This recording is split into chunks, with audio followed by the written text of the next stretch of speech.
அஸ்ஸலாமு அலைக்கும், welcome back to my world. எல்லாரும் நல்லா இருக்கணும்னு கண்டிப்பா துவா செய்றேன். நீங்களும் உங்க பிரேயர்ல என்னையும் ஞாபகம் வச்சுக்கோங்க. இன்னைக்கு ஒரு இன்ட்ரெஸ்டிங்கான லாங் வீடியோ தான் பார்க்க போறோம். ஸோ கடைசி வரைக்கும் ஸ்கிப் பண்ணாம பாருங்க. இந்த வீடியோ பிடிச்சிருந்தா மறக்காம லைக் பண்ணி சப்ஸ்கிரைப் பண்ணி உங்க ஃப்ரெண்ட்ஸ் அண்ட் ஃபேமிலிக்கும் ஷேர் பண்ணிக்கோங்க. ஒரு 10-15 நாளா வந்து பசும்பால் வாங்கிட்டு இருந்தேன். ஸோ அதை வாங்கி காய்ச்சி ஆடை எடுத்து சேர்த்து வச்சனால கொஞ்சம் ஆடை சேர்ந்துருக்கு. இன்னைக்கு வந்து இந்த ஆடையெல்லாம் வந்து அடிச்சுட்டு வெண்ணெய் எடுக்கலாம்னு சொல்லிட்டு தான் காலையில எடுத்து வச்சுட்டேன். நான் நிறைய யூடியூப்ல பார்த்துருக்கேன், மிக்சியில போட்டோன்னே அப்படி வெண்ணெய் திரண்டு வர்ற மாதிரி. எனக்கு அந்த மாதிரி இது வரைக்கும் வந்ததே கிடையாது. மிக்சியில் நல்லா அடிச்சுட்டு அந்த நுர பொங்கி வரும். அந்த ஸ்டேஜில் வந்து ஒரு சட்டியில் போட்டு இந்த மாதிரி கையை வச்சு கொஞ்சம் நேரம் பீட் பண்ணேன். ஒரு 10 நிமிஷம் பீட் பண்ணானிக்கே உங்களுக்கே கலர் சேஞ்ச் ஆனது தெரிஞ்சிருக்கும். ஸோ அந்த மாதிரி வந்ததுக்கு அப்புறம் தான் நான் இந்த வரைக்கும் வெண்ணெய் எடுத்திருக்கேன். மிக்சியில் போட்டு அடித்த உடனே வந்து அந்த வெண்ணெய் திரண்டு வர்றது இது வரைக்கும் எனக்கு வந்ததில்லை. சப்போஸ் அப்படி நீங்கள்லாம் செய்கிறீங்க அப்படின்னு நினைக்க அது எப்படின்றத மட்டும் எனக்கு கொஞ்சம் சொல்லுங்கள். பாலை கடைஞ்சி வெண்ணெய் எடுக்கிற ப்ரொசீஜர் எனக்கு ரொம்ப பிடிக்கும். அதுலேயும் வந்து இந்த நெய் காய்ச்சணும்னு வச்சுக்கோங்களேன், செம்ம வாசமாக இருக்கும். வீடு ஃபுல்லாக அப்படி மனமாக இருக்கும். அதுக்காகவே வந்து பசும்பால் வாங்கினேன். பிள்ளைங்களும் சுத்தமாக குடிக்கவே மாட்டேன்னு நிற்பாளுங்க. ஆனால் சத்தம் போட்டு நீங்கள் குடிச்சுதான் ஆகணும்னு சொல்லிட்டு வாங்கினேன். நான் சின்ன பிள்ளையா இருக்கும்போது எங்கள் வாப்சா இப்படி தான் எடுப்பாங்க. வெண்ணெயெல்லாம் எடுத்துட்டு லாஸ்ட்டாக கையில் சும்மா இருக்காமல் அந்த கையை வச்சு மேலே மூஞ்சி கை காலெல்லாம் தேய்ச்சி விடுவாங்க. அப்போ வந்து அந்த ஸ்மெல்லெல்லாம் பிடிக்காது. உட்காந்து அழுவ, வேண்டாம் எனக்கு தேய்க்காதீங்க அப்படின்ட்டு. அதனுடைய பலன் அதனுடைய மகத்துவம்லாம் அப்போ தெரியல. இப்போ வந்து அதுக்கெல்லாம் ஏங்குற மாதிரி இருக்கு. நம்ம லோஷனை வாங்கி தேய்ச்சிட்டு இருக்கோம். அதே மாதிரி தான் இப்போ நான் வந்து என் பிள்ளைங்க கையிலெல்லாம் தேய்ச்சி விட்டுட்டு இருந்தேன். நான் அதான் சொல்லிட்டே தேய்ச்சிட்டு இருந்தேன், எங்கள் வாப்சா அப்படி தான் பண்ணுவாங்க அப்படின்னு சொல்லிட்டு.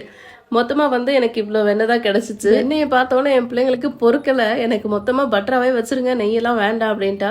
இல்லை பாதி பட்டர் பாதி நெய்யாக வச்சுக்கோன்னு சொல்லிட்டு பாதி ஆனால் உருக்கலை. நான் பாதியை மட்டும் எடுத்து ஃப்ரீசரில் வச்சுருக்கேன். மறுபடியும் சேர்ந்துச்சுன்னா அந்த வெண்ணெயோடு சேர்த்து உருக்கிக்கலாம் அப்படின்ட்டு பாதியை வந்து பிள்ளைங்க கையில் கொடுத்துட்டேன். ஸோ அவங்க என்ன பண்ணிட்டாங்கன்னா ஒரு கண்டெய்னரில் போட்டுட்டு அதில் லைட்டாக சால்ட் போட்டு நல்லா பீட் பண்ணி ஏர்டைட் கண்டெய்னரில் போட்டு நல்லா லாக் பண்ணிட்டு ஃப்ரீசரில் வச்சுட்டா. மறுநாள் வந்து அதை வச்சு ஏதோ பிரெட் ஏதோ டோஸ்ட் பண்ணி சாப்பிட்டாளுங்க. அவளுக்கு அவ்வளோ சந்தோஷம். எவ்வளோ வாசம் வருதுமா பட்டர், அப்படி மணக்குது அப்படின்னு சொல்லிட்டே செஞ்சுட்டு இருந்தா. இந்த மாதிரி நேச்சுரலாக ஒன்று செஞ்சு சாப்பிடும் போது தான் வந்து இப்போ நம்ம எவ்வளோ கலப்படத்தில் இருக்கோம், எவ்வளோ கலப்படமான பொருள்லாம் சாப்பிட்டுட்டு இருக்கோம் அப்படின்ற மாதிரி தோணுது. பாதி பட்டர் அவங்க கையில் கொடுத்துட்டு பாதியை வந்து நல்ல தண்ணியில் போட்டு ஃப்ரீசரில் வச்சுட்டேன். நம்ம அடுத்த வாட்டி வெண்ணெய் சேர்ந்துருச்சுன்னா அதுக்கப்புறமா அதையும் சேர்த்து உருக்கிக்கலாம் அப்படின்ட்டு. இதை முடிச்ச கையோட நைட்டுக்கும் சஹருக்கும் செஞ்சிடலாம்னு சொல்லிட்டு மட்டன் தான் செய்ய போறேன். கொஞ்சம் மசாலா அரைச்சு சேர்த்து செஞ்சா செம்ம டேஸ்டா வாசமா இருந்துச்சு. ஸோ அதை தான் கூட ஷேர் பண்ணிக்க போறேன். ஸோ இந்த மசாலா அரைக்கிறதுக்கான இன்கிரீடியன்ஸ்லாம் எவ்வளோ அளவுன்றதை ஃபர்ஸ்ட் கமெண்ட்ல பின் பண்றேன். ஸோ அதை வந்து லைட்டா வந்து வறுத்து எடுத்துக்கணும், கொஞ்சம் வாசம் வர்ற அளவு. இந்த மிளகு கறி வந்து நல்லெண்ணெய் சமைச்சா நல்லா இருக்கும். ஸோ முடிஞ்ச அளவுக்கு நல்லெண்ணெய் செய்யுங்க. ஒரு பேன்ல நல்லெண்ணெய் ஊற்றிட்டு ஒரு 2-3 வெங்காயம் நல்லா ஃபைனாக சாப் பண்ணி சேர்த்துருக்கேன். கூடவே கருவேப்பிலை, கொஞ்சம் 2 பச்சை மிளகாவும் சேர்த்து நல்லா வதக்கி, கூடவே ஒரு 2 டேபிள் ஸ்பூன் அளவுக்கு இஞ்சி பூண்டு பேஸ்ட் கொஞ்சம் தாராளமாக போட்டால் தான் மட்டனுக்குலாம் நல்லா இருக்கும். அதையும் சேர்த்துட்டு ஒரு பாதி தக்காளியும் சேர்த்து நல்லா வதக்கி எடுத்துக்கோங்க. தக்காளி சுவை கொஞ்சம் கம்மியாக தான் இருக்கணும், அதனால தான் பாதி தக்காளி சேர்த்தா போதும். அப்படி இல்லாமல் சமைச்சா கூட நல்லா தான் இருக்கும். கூடவே வந்து ஒரு 1/2 டீஸ்பூன் அளவுக்கு மஞ்சத்தூள், 1/2 டீஸ்பூன் அளவுக்கு மிளகாத்தூள் சேர்த்துட்டு வேக வச்சுட்டேன் மட்டனை ஃபர்ஸ்ட். ஸோ அந்த மட்டனையும் எடுத்து இதில் சேர்த்துக்கிட்டு வேக வச்சு தான் சேர்க்கணும்னு கிடையாது, பச்சைக்கறியும் சேர்த்து கூட நல்லா வதக்கி விட்டு வேக வச்சுக்கலாம். அதுவுமே டேஸ்ட் நல்லா தான் இருக்கும். நான் சீக்கிரம் வேலை முடியணுன்றதுக்காக நான் வேக வச்சுட்டேன். மசாலா வறுத்து வச்சோம் இல்லையா, அது ஆறி வந்துருச்சு. அது கூடவே ஒரு 2 பீஸ் அளவுக்கு தேங்காவை சேர்த்து நல்லா நைஸாக அரைச்சி எடுத்துக்கோங்க. மட்டன் நல்லா வதங்கி வந்திருக்கு. இப்போ வந்து ஒரு 2 டீஸ்பூன் அளவுக்கு தனியாத்தூள் சேர்த்துருக்கேன். தனியாத்தூள் சேர்த்துட்டு நம்ம அரைச்சி வச்ச பேஸ்ட் இருக்கு இல்லையா, தேங்காய் பேஸ்ட், அதையும் அதில் சேர்த்துட்டு தேவையான அளவுக்கு தண்ணியும் சேர்த்துட்டு உப்பும் பார்த்துட்டு மூடி வச்சு ஒரு 10 நிமிஷம் நல்லா ஃபுல் ஸ்டீம்ல வச்சு கொதிக்க வச்சிருங்க. அதுக்கப்புறம் ஃபுல்லா வந்து சிம்லேயே போட்டு வேக வச்சிட்டிங்கன்னா சூப்பராக வந்து ரெடி ஆயிடும். மட்டன் மிளகு கறி எப்படி செஞ்சாலுமே நல்லா செம்ம டேஸ்டா இருக்கும். அதுலேயும் இந்த மாதிரி மசாலா வறுத்து அரைச்சி செஞ்சு பாருங்களேன், செம்ம டேஸ்டா இருக்கும். வாசமும் அப்படியே வீடு ஃபுல்லா வாசமா இருக்கும். இந்த மட்டன் மிளகு கறி கூட பருப்பு கத்திரிக்காய் வச்சு சாப்பிட்டோம்னா செம்மையா இருக்கும். அதுதான் இன்னைக்கு செஞ்சுட்டு இருக்கேன். ஸோ ஒரு வெங்காயம் ஒரு தக்காளி எல்லாம் இனத்தை போட்டு சாப்பர்ல போட்டதுன்னு சொல்லிட்டு தான் கையிலேயே வெட்ட ஆரம்பிச்சிட்டேன். பருப்பு கத்திரிக்காய்லாம் வந்து எப்பவும் வச்சேன்னா அட்லீஸ்ட் ஒரு 100-150 பருப்பாவது சேர்த்து செய்வேன். இன்னைக்கு வெறும் 50 கிராம் பருப்பு, அதனாலதான் ஒரு வெங்காயம் ஒரு தக்காளி சேர்த்திருக்கேன். ஏன்னா நோம்பு நேரன்றனால அவ்வளவா செல்லுபடி ஆக மாட்டேங்குது. பருப்பு, வெங்காயம், தக்காளி, பச்சை மிளகாய், மஞ்சத்தூள் போட்டு ஃபர்ஸ்ட் வேக வச்சு எடுத்துட்டு அது கூடவே வந்து வெந்ததுக்கு அப்புறமா கத்திரிக்காவும், புதினா, கொத்தமல்லி, கொஞ்சமா உப்பு, கொஞ்சம் மசாலா தூள், கொஞ்சமா புளி சேர்த்துட்டு அதையும் வந்து விசில் போட்டு வேக வச்சுட்டு ஒரு ப்ராப்பரா ட்ரெடிஷ்னலான ஒரு பருப்பு கத்திரிக்காய் எப்படி வைக்கிறதுன்றது நான் ஷார்ட்ஸ்லயும் கண்டிப்பா உங்களுக்கு ஒரு நாளுக்கு ஷேர் பண்றேன். ஸோ மிளகு கறி செம்மையா ரெடி ஆகி வந்துருச்சு. கூடவே வந்து பருப்பு கத்திரிக்காயும் ரெடி ஆயிடுச்சு. மிளகு கறி, பருப்பு கத்திரிக்காய் ரெண்டுமே கொஞ்சம் கட்டியா தான் இருக்கும். அதனால ரசம் வச்சுட்டு வேலையை முடிச்சதோட கொஞ்ச நேரம் போய் ரெஸ்ட் எடுக்க போயிட்டேன். எப்படி வந்து இஃப்தாருக்கு ஏதாவது செய்யணும்ட்டு மறுபடியும் வந்து நிக்க தான் செய்யணும். அதனால வந்து கொஞ்ச நேரம் ரெஸ்ட் எடுத்துக்கலான்ட்டு வந்து ரெஸ்ட் எடுக்க உட்காந்துட்டு நம்ம அங்கங்க வேலை பார்த்துட்டு இருக்கிற வரைக்கும் அப்படியே ஹாலில் தான் ஃபுல்லா ஃபுல்லாக உலாத்திக்கிட்டு அங்கேயும் இங்கே சுற்றிட்டு கிடப்பாங்க.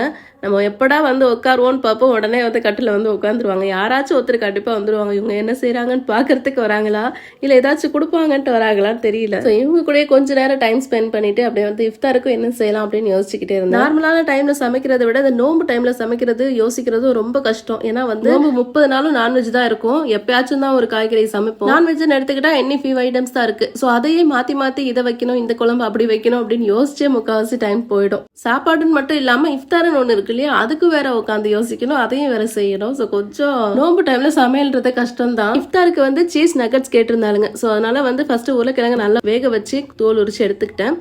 பிரெட் கிரம்ஸை வந்து நம்ம கொஞ்சம் டோஸ்ட் பண்ணி போட்டோம்னா அதோட கிறிஸ்பினஸ் நல்லா அதிகமாக இருக்குன்றனால பிரெட் கிரம்ஸையும் வந்து கொஞ்சம் நல்லா வறுத்து எடுத்து வச்சுட்டேன். வேக வச்ச உருளைக்கிழங்க கொஞ்சம் நேரம் தண்ணி இல்லாமல் நல்லா வடிச்சு எடுத்து ஆற விட்டுருங்க. அதுக்கப்புறமா தோல் உரிச்சு மசிச்சிங்கன்னா கொஞ்சம் ஈரப்பதம் இல்லாமல் இருக்கும்.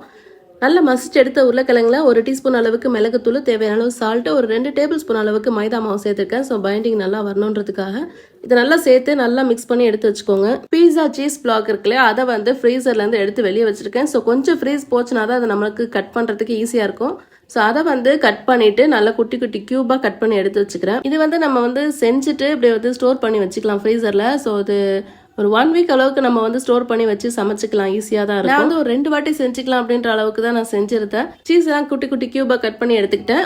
பிணைஞ்சு வச்ச உருளைக்கிழங்குல ஒரு சின்ன பால் சைஸ் எடுத்துக்கிட்டு கையில் வச்சு நல்லா தட்டிட்டு இந்த சீஸ் ஒரு கியூபை வச்சு நல்லா ரோல் பண்ணிட்டு அதை வந்து மைதா டிப் பண்ணிட்டு அப்படியே வந்து பிரெட் கிரம்ஸ்ல முக்கி நல்லா கோட்டிங் கொடுத்து எடுத்து வச்சுட்டோம்னாலே சூப்பராக ரெடி ஆயிடும். வேலை கொஞ்சம் மெனக்கெடுற மாதிரி தான் இருக்கும், ஆனால் வந்து டேஸ்ட் வந்து செம்ம அல்டிமேட்டா இருக்கும். பிள்ளைங்களுக்கு ரொம்ப பிடிச்ச டிஷ்ன்னு சொல்லலாம். நம்ம கஷ்டப்பட்டு இவ்வளோ நேரம் நின்று செஞ்சு எடுத்துட்டு போய் பிள்ளைங்கள்ட்ட கொடுக்கும்போது அவங்க ரசிச்சு சாப்பிடும் போதே வந்து அந்த கஷ்டம்லாம் பறந்து போயிடும். ஸோ 1-2 மட்டும் நான் நின்று வீடியோக்காக எடுத்துட்டேன். மீதி எல்லாத்தையும் வந்து நான் கேமரா ஆஃப் பண்ணிட்டு டக்குன்னு எல்லாத்தையும் உருட்டி எடுத்து இதில் பாதியை வந்து நான் அப்படியே எடுத்து ஃப்ரீசர்ல ஸ்டோர் பண்றதுக்காக ஒரு கண்டெய்னர்ல போட்டு லாக் பண்ணி வச்சுட்டேன். எப்பவுமே நோம்புக்கு கொஞ்சம் முன்னாடியே ப்ரிப்பரேஷனா வந்து இதெல்லாம் செஞ்சு வச்சிருவேன். இந்த வாட்டி தான் வந்து எதையுமே செஞ்சு வைக்கல. பிள்ளைங்க கூட கேட்டே இருந்தாலுங்க, ஏன்னா எப்பவும் ஏதாச்சும் ஃப்ரீசர்ல இருந்துகிட்டே இருக்கும். எனக்காச்சும் சிம்பிளா நோம்பு திறக்கும் போது இந்த இருக்கிறத வச்சு பொரிச்சு சாப்பிட்டுவாங்க. ஸோ இந்த வாட்டி எதுவுமே ஏமா செஞ்சு வைக்கலன்னு கேட்டுக்கிட்டே இருந்தாலுங்க. ஏன்னா போன வருஷத்தை விட இந்த வருஷம் ரொம்பவே டல் ஆயிட்டேன். எனக்கே நல்லா தெரியுது, எதையுமே செஞ்சு வைக்கவும் முடியல, வைக்கவும் தோணலை. சரி அப்பப்போ பார்த்துக்கலாம் அப்படின்ட்டு.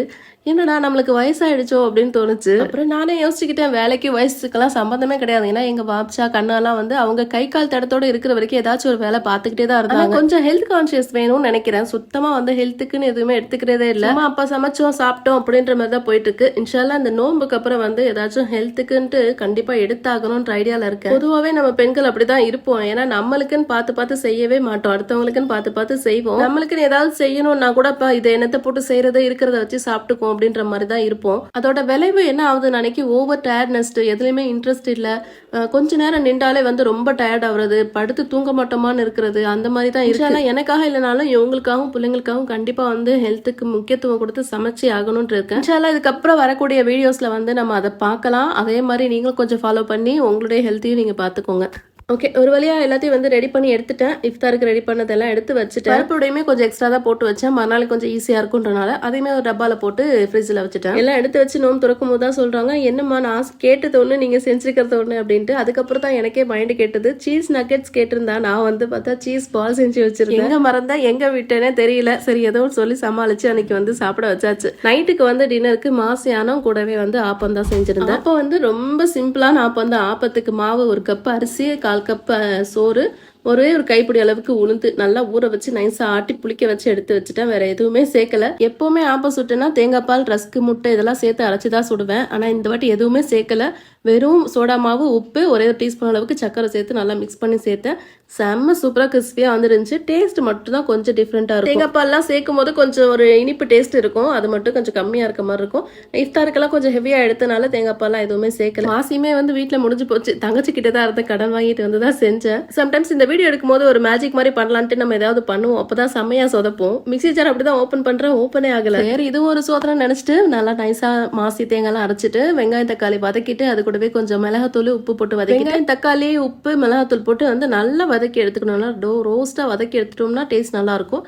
அது கூடவே அரைச்சி வச்சு தேங்காய் மாசியும் சேர்த்துட்டு தேவையான அளவுக்கு தண்ணி சேர்த்து உப்பு பார்த்துட்டு மூடி போட்டு கொதிக்க விட்டுறாம நல்லா அந்த நுரைச்சி வரும். அந்த ஸ்டேஜ்ல வந்து ஸ்டவ் ஆஃப் பண்ணிட்டு அப்படியே இறக்கிட்டோம்னா மாசியானம் செம்ம டேஸ்டா இருக்கும். சுட சுட ஆப்பத்துல அப்படியே அந்த மாசியானத்தை ஊத்தி நம்ம பிச்சு சாப்பிடும் போது அந்த டேஸ்ட் செம்மையா இருக்கும். ஆப்பம் பாயாவை கூட தோத்துரும் இந்த ஆப்பம் மாசியானம். கண்டிப்பா ட்ரை பண்ணி பாருங்க. இது வரைக்கும் மாசினா என்னன்னு தெரியாது, மாசியா நாங்க செஞ்சது இல்லை. நான் அன்னைக்கு கமெண்ட்ல சொல்லுங்க மாசி எங்க விக்குது, சென்னையில எங்க ஈஸியா வாங்கலாம்ன்றத வரைக்கும் நான் உங்களுக்கு சொல்றேன். அல்ஹம்துலில்லாஹ் ஆப்பம் செம்ம சூப்பரா வந்துருந்துச்சு. இந்த ஓரத்துல உள்ளதெல்லாம் கிறிஸ்பியா செம்மையா இருந்துச்சு. நடுவுலயுமே நல்லா புசு புசுன்னு சூப்பரா இருந்துச்சு. ஆப்பமும் இடியாப்பமும் ஒண்ணு, மாவு மட்டும் சரியா அமைஞ்சிருச்சுன்னா எவ்வளவு செஞ்சாலும் அலுப்பே தெரியாது. அதுவே சரியா வரலன்னு வச்சுக்கோங்க. இந்த வீடியோ அவ்வளவுதான். இந்த வீடியோ பிடிச்சிருந்தா மறக்காம லைக் பண்ணி சப்ஸ்கிரைப் பண்ணிக்கோங்க. அப்படியே உங்க ஃப்ரெண்ட்ஸ் அண்ட் ஃபேமிலிக்கும் ஷேர் பண்ணிக்கோங்க. தேங்க்ஸ் ஃபார் வாட்சிங்.